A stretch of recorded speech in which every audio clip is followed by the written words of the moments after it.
الذي أرسل رسوله بالهدى ودين الحق ليظهره على الدين كله وكفى بالله شهيدا. أشهد أن لا إله إلا الله وأشهد أن محمدا رسول الله صلى الله عليه وسلم لا نبي ولا رسول بعده. اللهم صل وسلم على سيدنا وحبيبنا وشفيعنا ومولانا وقرة أعيننا محمد بن عبد الله صلاة وسلاما وأتم التسليم وبعد. Bapak-bapak dan ibu-ibu yang dimuliakan oleh Allah Subhanahu wa taala, yang kita muliakan Bapak Kepala Kantor Kementerian Agama Kabupaten Tanah Datar beserta jajaran, bapak-bapak dan ibu-ibu yang hadir dalam kesempatan hari ini.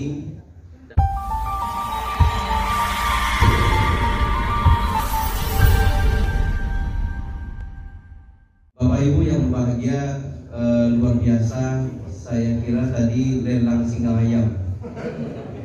Luar biasa. Gayanya sama persis seperti lelang singa ayam. Tapi memang Bapak Ibu yang berbahagia, kalau tidak seperti itu maka motivasi itu tidak keluar. Di Mesir, Ibu Bapak, atau di negara-negara Arab, sistemnya bukan sistem langsung kasih di depan orang banyak, tapi masing-masing itu memiliki kelebihan dan kekurangan. Kalau di Mesir itu sistem antar, jadi antar ke syafqah itu ke rumah-rumah di apartemen setiap orang yang memberi melalui badan zakat atau melalui badan pengelola harta. Jadi setiap lain kampung lain ikan, lain adat, lain lumbung, lain ikan, lain kampung, lain adat. Yang penting bapak-bapak dan ibu-ibu kita menyiapkannya lillahi ta'ala, dan ini menjadi amal jariah untuk kita di akhirat kelak. Amin ya rabbal alamin. Bapak-bapak dan ibu-ibu, tidak lama saya memberikan kajian karena sudah di injury time, dan bapak ibu saya tengok dari tadi juga sudah mulai ngantuk. Dari pagi Pak ya. Mudah-mudahan yang sedikit ini bisa menjadi nilai sirah dan sejarah bagi bapak dan ibu, karena kita sumberkan kepada tafsir atau kepada pendapat-pendapat ulama yang mu'tabarat untuk kita jadikan referensi nantinya. Bapak-bapak dan ibu-ibu yang dimuliakan oleh Allah SWT, sebetulnya saya takut juga ceramah di depan ini, karena di depan saya guru-guru saya Bapak Ibu. Di sini saya tengok ada Bapak Tarmizi, guru matematik dulu di Maluku Baru. Jadi nanti kalau hitung-hitungan zakat kalau salah nanti lagi bahaya. Di depan saya juga ada Ibu Eva, Ibu Siswa Arya, guru bahasa Inggris dulu di MTSN Bersangkar. Beliaulah yang mengajarkan saya arti mahabbah. Mahabbah itu cinta. Jadi Ibu Eva mengatakan I love you. Dari beliaulah saya tahu apa itu I love you. Ketika itu beliau yang mengajarkan. Hari ini saya menyampaikan I love you. Kalaulah bukan karena bapak-bapak dan ibu-ibu yang berbahagia dan semuanya orang tua saya, guru saya yang membimbing saya, mungkin tidak akan ada kesempatan untuk duduk di sini didahulukan selangkah ditinggikan seranting. Meskipun demikian, kita saling berbagi ilmu. Bapak dan ibu membantu dan mendoakan saya sehingga bisa melanjutkan kuliah di Mesir. Nah, hari ini kita berbagi keilmuan, mudah-mudahan saling memberikan manfaat. Bapak ibu yang dimuliakan oleh Allah Subhanahu wa taala, berbicara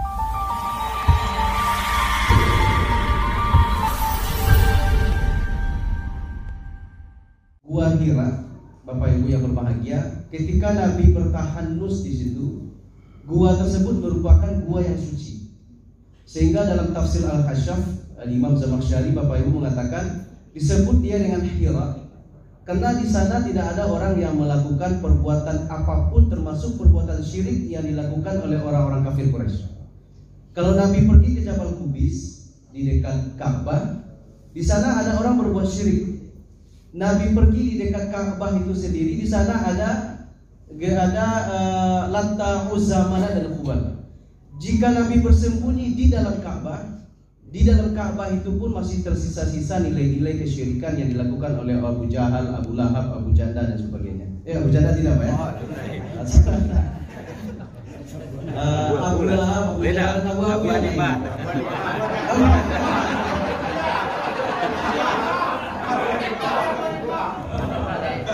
Artinya perbuatan dosa.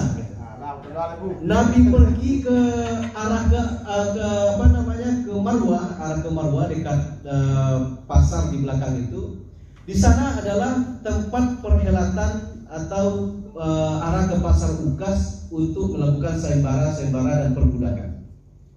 Satu-satunya tempat yang dianggap baik dan suci oleh Nabi Shallallahu Alaihi Wasallam yang jauh daripada nilai kesyirikan yang dilakukan oleh penduduk kota Makkah itu adalah Hira. Disebut dengan Hira karena orang-orang kafir Quraisy tidak mendekat ke sana.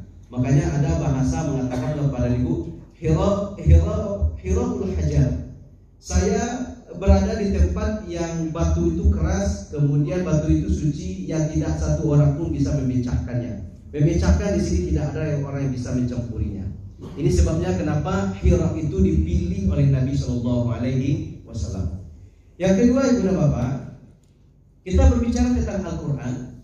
Al-Quran yang kita baca di hari ini merupakan Al-Quran yang memiliki nilai mukjizat dari Nabi yang Allah berikan kepadanya nilai-nilai mukjizat. Dia akan berpengaruh ketika kita beriman kepadanya. Makanya Al-Quran ketika diberikan kepada orang kafir Quraisy, Abu Jahal, Abu Lahab, bukan Abu Hanifah ya. Abu Jahal, Abu Lahab, dia tidak semakin beriman, justru malah semakin kafir. Padahal yang diantarkan itu adalah mukjizat. Lah, kenapa bisa? Karena memang Abu Jahal, Abu Lahab, kemudian orang kafir yang lainnya, mereka tidak suci. Tidak suci secara akidah. Tidak suci secara akidah. Bahkan mereka semakin kufur ketika disampaikan Al-Quran. Bahkan mereka mengatakan Nabi Muhammad itu merupakan orang yang majnun. Semakin diberikan Al-Quran, mereka semakin tinggi kekafirannya dengan mengatakan Muhammad itu adalah orang gila. Padahal yang disampaikan adalah Al-Quran.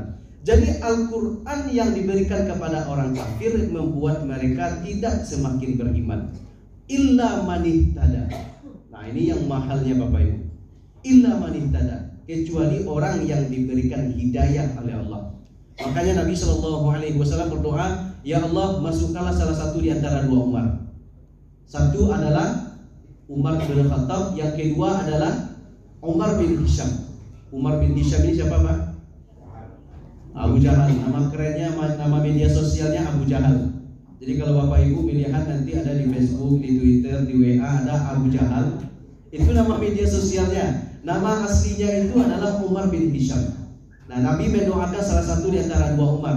Allah memilihkan hidayah untuk Umar bin Khattab dengan diturunkannya surah Thaha, ma anzalna 'alaikal Qur'ana litashqa illa tadhkiratan liman yakhsha.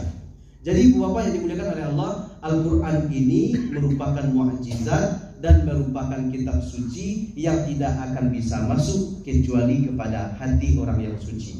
Nah, makanya Bapak Ibu ada tulisan di sini la yamassuhu illal mutahharun. Tidak boleh disentuh kecuali bagi orang yang suci. Lalu bagaimana dengan perempuan yang berhalangan? Mereka boleh berzikir dengan memperbanyak zikir selain daripada membaca Al-Quran, kecuali menurut Imam Ahmad untuk mengulang-ulang hafalan jika mereka memiliki hafalan tanpa menyentuhnya. Jadi bagi perempuan yang berhalangan, mereka boleh mengulang hafalan mereka untuk mempertahankan hafalan, tapi tidak boleh mereka untuk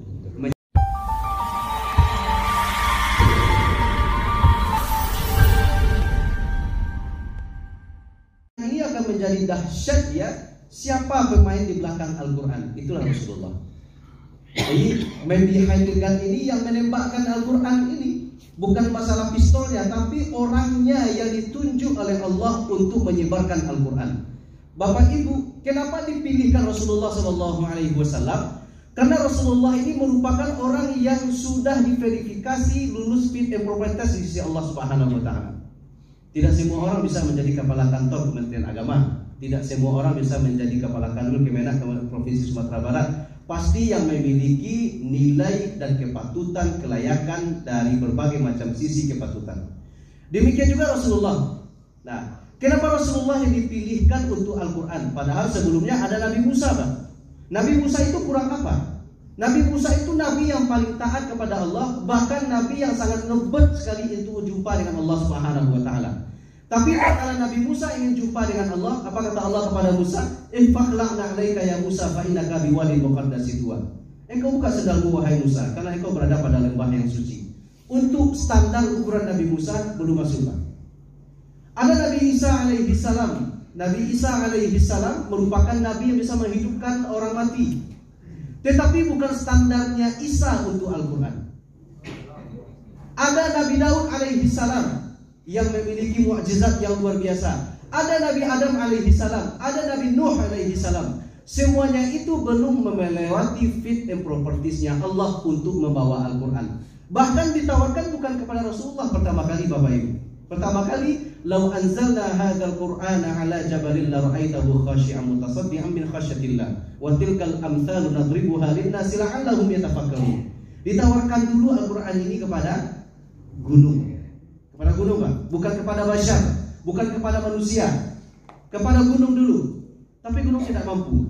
Padahal gunung itu, Bapak Ibu, kosawa. Kosawa itu kuat keras. Bahkan melebihi daripada kita. Kita dipukulkan kepada gunung, kita yang hancur.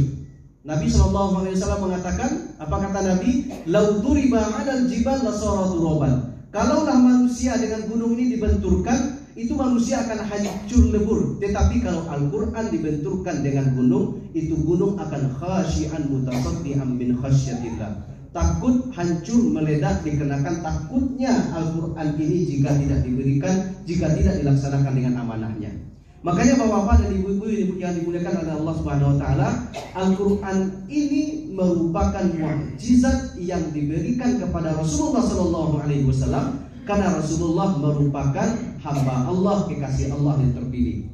Dari sisi silsilah, dulu pernah kita menyampaikan di lapangan ketika kegiatan sholat istisqa. Dari sisi silsilah, Ibu dan Bapak, kenapa dipilih Rasulullah? Karena garis keturunan itu tidak ada garis keturunan orang-orang yang berjudi, pezina, pemabuk. Dari sisi keturunan, ini belum lagi sisi yang lain. Dari sisi main behind the gun-nya, belum ada di antara sisi keturunan Nabi sampai kepada Nabi Adam alaihissalam orang-orang yang bermasalah secara hukum. Secara kesyirikan mereka tidak ada. Secara mabuk-mabuk mereka tidak ada. Mari kita tengok, Pak. Nabi Muhammad, ayahnya Abdullah. Abdullah ayahnya Abdul Muttalib. Abdul Muttalib ayahnya Hashim dulu. Hashim dulu. Ayahnya Hashim Nana. Ayahnya Hashim Kilab. Abdul Manaf. Bapak-bapak sebagian sudah mulai lihat Google. Gak boleh, Pak.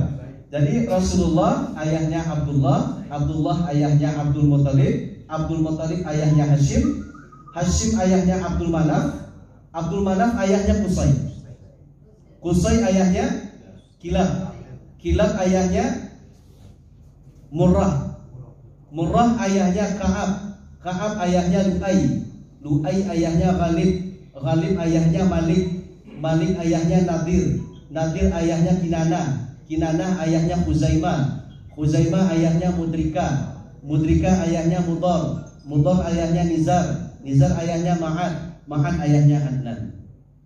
Coba ulang lagi, Pak. Adnan aja. Abdullah sampai Adnan. Paket hemat cepat sampai. Dari Rasulullah sampai kepada Adnan, di dalam kitab Tarikhul Makkah Al-Mukarramah, Syekh Muhammad Fauzan bin Fauzan, salah seorang ulama Mamlakah Al-Arabiyah Saudiyah, ulama Arab Saudi, Bapak Ibu, dalam kitab beliau Tarikhul Makkah, Sejarah Makkah Al-Mukarramah, dari Rasulullah sampai ke kakek-kakeknya di atas sampai ke Adnan, ini tidak ada di antara garis ini yang disepakati, yang ditinjau oleh pakar sejarah Islam, pejudi, perampok, pezina, penyembah berhala.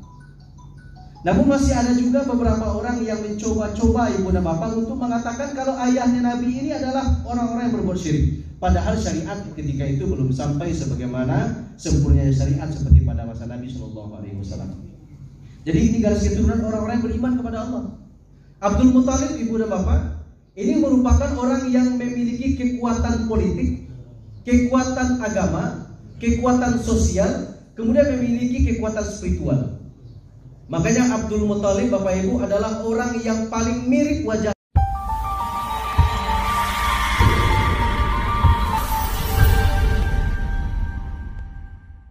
Nabi Shallallahu Alaihi Wasallam.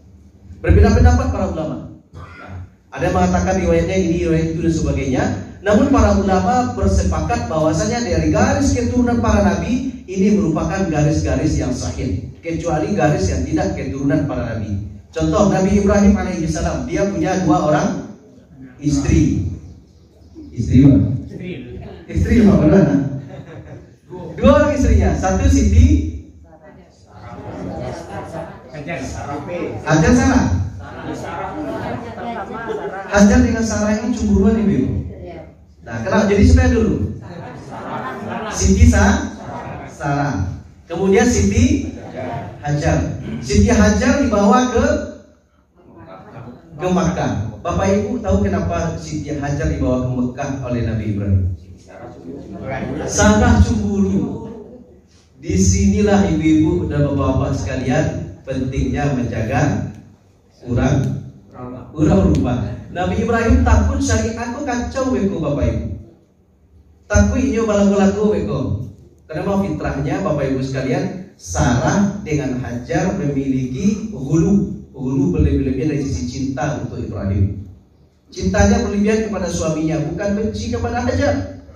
Tetapi kecemburuan itu kepada suami masing-masing. Takutnya suaminya tidak berbuat adil. Dikira begitulah kecemburuan atau kekhawatiran perempuan.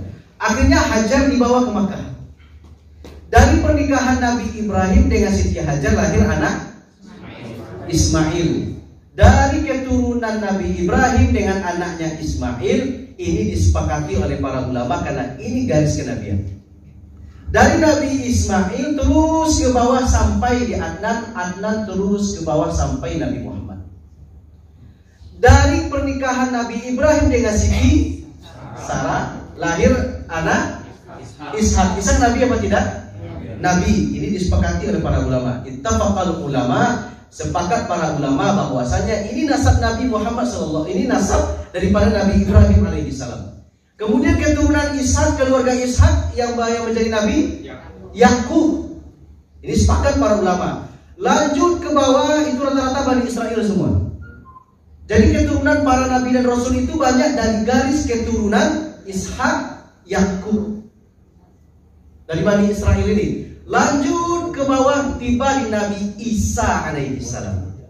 Jadi dari pernikahan Nabi Ibrahim dengan Siti Sarah, lanjut ke bawah sampai Nabi Isa, pernikahan Nabi Ibrahim dengan Siti Hajar.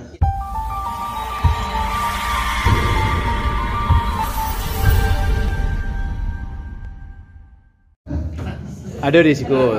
Ada risiko, Pak. Tolong di-share.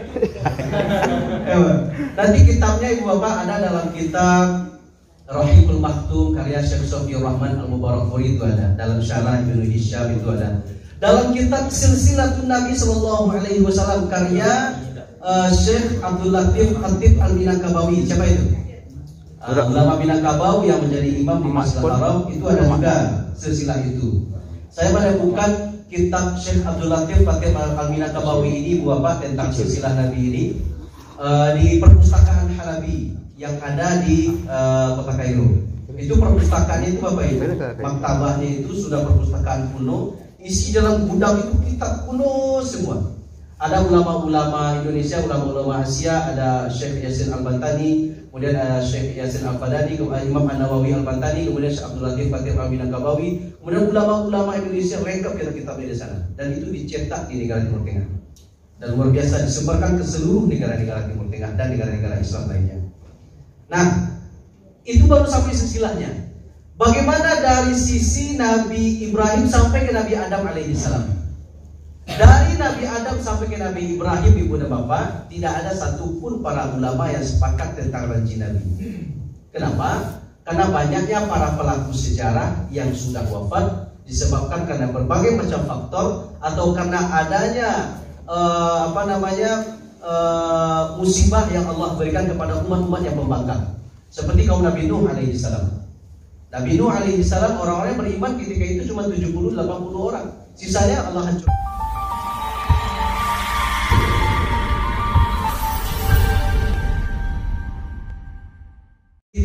bersama Nabi lagi.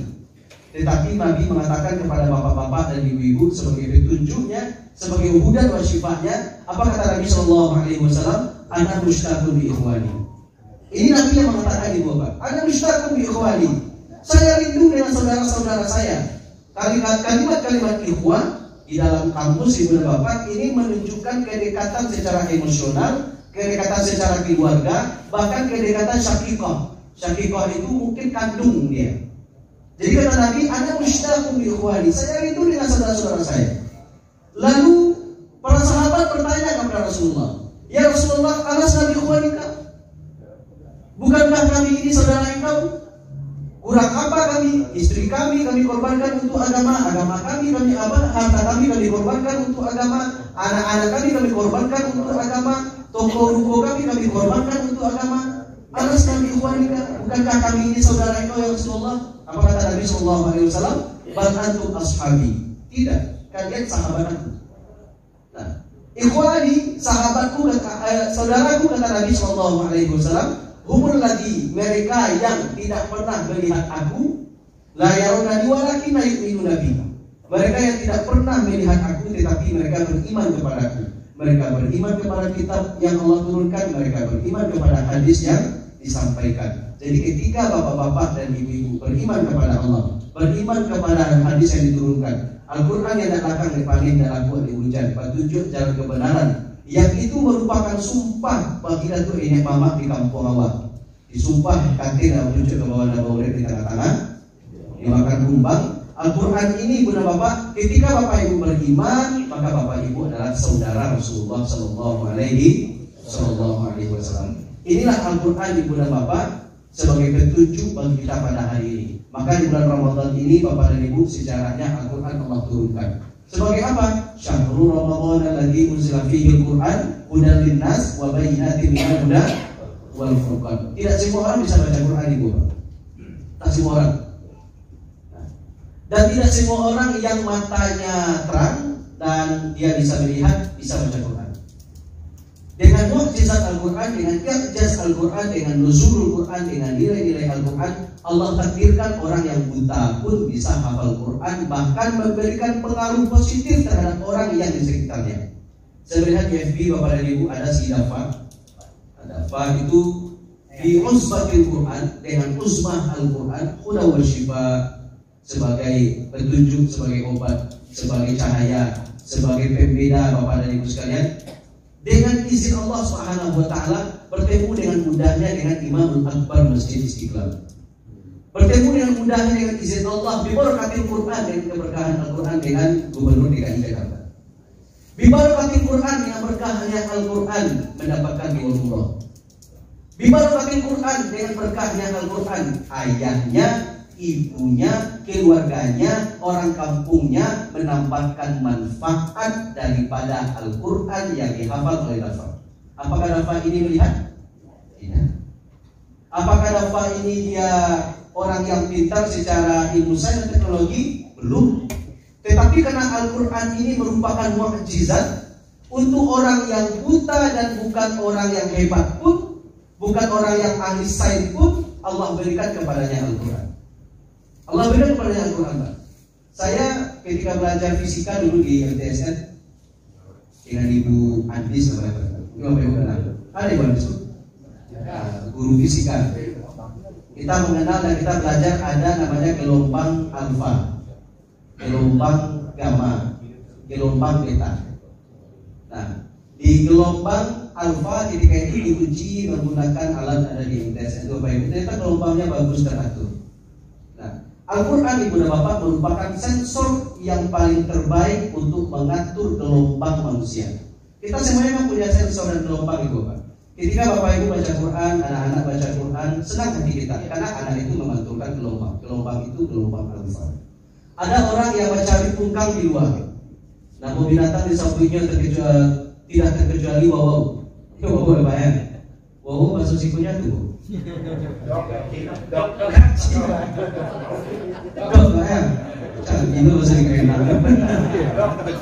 Dok ya, ini lama kayak gitu. Tidak terkecuali wow, kan mereka yang menyebut. Tetapi karena memantukan gelombang yang tidak baik, gelombang yang tidak teratur, gelombang gamma, potensi-potensi itu akhirnya sampai kepada kita sebagai penangkap sensor. Akhirnya kita pun jadi tidak enak. Nah, Al-Quran Ibu dan Bapak ini memantulkan gelombang dan sensor terbaik untuk tubuh. Ini pernah dibuktikan di Bapak sekalian. Mungkin Bapak Ibu pernah membaca kitab bukunya Muhammad Isa Daud. Kenapa Bapak Ibu? Muhammad Isa Daud seorang orang Mesir penulis buku Segitiga Bermuda. Nah itu bukunya tentang jin aja dia cerita Bapak Ibu. Jin, setan itu punya cerita bukunya. Saya ketemu dengan beliau di Mesir Bapak Ibu ketika itu ada diskusi ilmiah di kampus, di aula kampus. Beliau bercerita Ibu dan Bapak, satu-satunya kitab, satu-satunya buku kata beliau yang bisa untuk mengatur dan bisa untuk memantulkan dan bisa untuk memperbaiki semua sistem terbaik di atas dunia itu adalah Al-Quran. Kenapa? Beliau sudah belajar dari alam jinnya kira begitu. Dia ahli dalam ruqyah, dia ahli dalam berbicara dengan jin Ibu dan Bapak.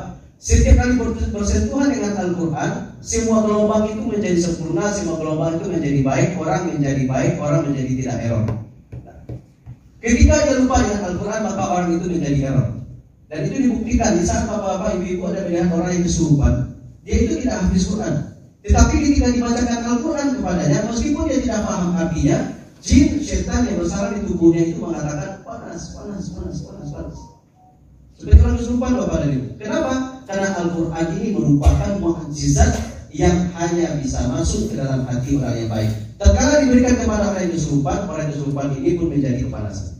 Makanya Al-Quran ini ketika bapak-bapak dan ibu-ibu baca, dia akan menyehatkan dan akan membantu sirkulasi darah kita menjadi lebih baik. Ibarat orang yang menangguh air menggunakan keranjang yang tangguh, keranjang yang bolong-bolong itu udah bapak. Dimasukkan ke sungai, keranjang itu kotor, lama-lama memang air tidak terbawa, tapi keranjangnya bersih. Al-Quran memang tidak paham maknanya, tafsirnya, para mufassirnya, asbabun nuzulnya, tetapi dengan selalu membaca Al-Quran, kita memiliki hafalan Al-Quran, lama-lama kita jadi sehat. Lama-lama kita jadi oke. Lama-lama hati kita menjadi lebih baik. Makanya uzmatul Quran, yahjazul Quran, bimunasabatul Quran, al-karim wa nuzulul Quran membentuk pribadi-pribadi yang baik karena memang sensor yang dipantulkan oleh Al-Quran merupakan sensor-sensor alfa, sensor-sensor terbaik untuk umat manusia sampai akhir zaman kelak. Dan bapak-bapak dan ibu-ibu bisa menyaksikan ketika dibacakan surah Al-Baqarah ayat 102, biasanya nadi atau pembuluh darah kita itu bergerak sendiri. Tangan terkadang bergerak sendiri Pak. Itu ayat yang berhubungan dengan ruqyah. A'udzubillahi minasyaitonirrajim. Bismillahirrahmanirrahim. Wattaba'u ma tatlu syayatinu 'ala mulki Sulaiman wa ma kafara Sulaiman walakinna syayatina kafaru yu'allimuna an-nasa as-sihr.